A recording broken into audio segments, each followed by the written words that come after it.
The Wisconsin Badgers pull off a important 78-66 victory over Rutgers. This one was intriguing because if you looked at the start of the game, you wouldn't have expected the end result.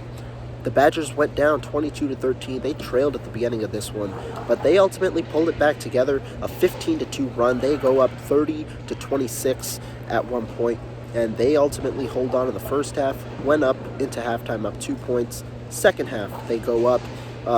They have a similar trend. They're down 47-40, pull off a nice, impressive 17-2 run. They end up going up a good amount, go up 9 points, never trailed by 7 throughout the last 8 minutes of the second half, and that ultimately led to a double-digit victory, their first since they played Michigan State back here at the Kohl Center on January 26th. This one was important, though, for the Badgers for multiple reasons. One, they needed a victory at the Kohl Center because they're going to go ahead and face Purdue on Saturday.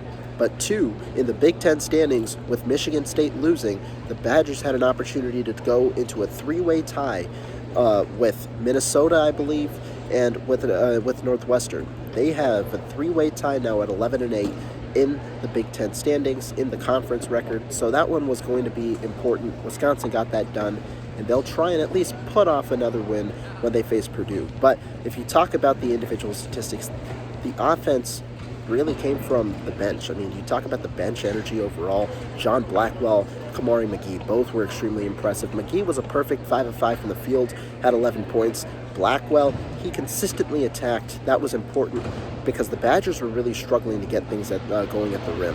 Shot only 8 of 26 on layups, but Blackwell consistently attacked, got 8 free throw attempts in this one, and that ultimately helped the Badgers reclaim some of that energy, especially in the second half on the long run, and ultimately pull off the victory. As for the starters, Chucky Hepburn had 5 steals, and that was a key. He was key, especially in the second half defensively. Why? Rutgers had a couple of good scorers, especially their guard, number 25, Williams. He was able to score a bunch of mid-range shots. He had about 5 mid-range shots, had 10 points just off mid-range shots in the first half. Then you go to the second half, what happened? Greg Gard told me, Chucky Hepburn, that was the switch, put John Blackwell on, and that ultimately led to a little bit of more of a tougher outlook on the pick and roll, and that ultimately led to more defensive stops on that end with consistency. Now, what do you look at for the Badgers? Well, they have Purdue. Then after that, they got the Big Ten tournament. So it's going to be a tough turnaround for this Wisconsin team, but this was a much-needed win. They got this one done, and now let's see if they can carry this consistency over to the next game. But they do have a lot to improve on, but it's going to be a tough challenge nonetheless when they face Purdue over there in West Lafayette. Stay tuned, though, for the content up through the weekend. We got you covered, and we'll see you guys next time.